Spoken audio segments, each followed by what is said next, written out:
السلام عليكم ورحمة الله وبركاته. وعليكم السلام ورحمة الله وبركاته.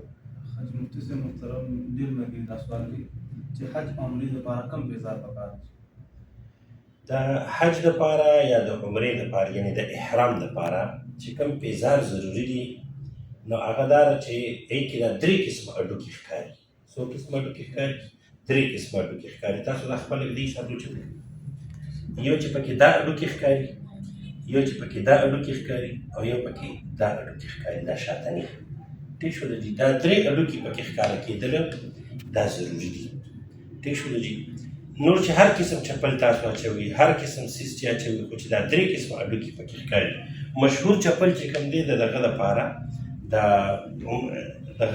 د احرام دپاره چې خلک استعمالي نو هغه کنچي چپل ورته وي، داسې قسم چپل استعمالي.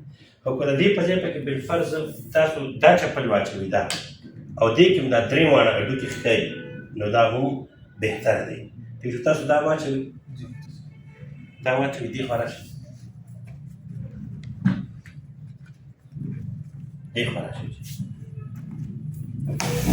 تاسو وګورئ دې کې دا درې واړه شرطونه پوره دي. دا هډوکي هم پکې ښکاري، دا هډوکي هم ښکاري او دا شاتني هم ښکاري. بعضې مشهورې څپلۍ د حساب خلکو د دې احرام دپاره تیاري کړي حج عمرې په موقع باندې او هغې کې هغه پیاڼ مې شاته لګېدلي نو دغه چپلې صحیح نه دي.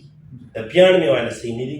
دارالعلوم کراچي د طرف نه چې کومه فتوا راغلې ده نو هغې کې دا ویلي شوي دي چې دې کې دا درې واړه هډوکي ښکاره کېدله دا ضروري دي.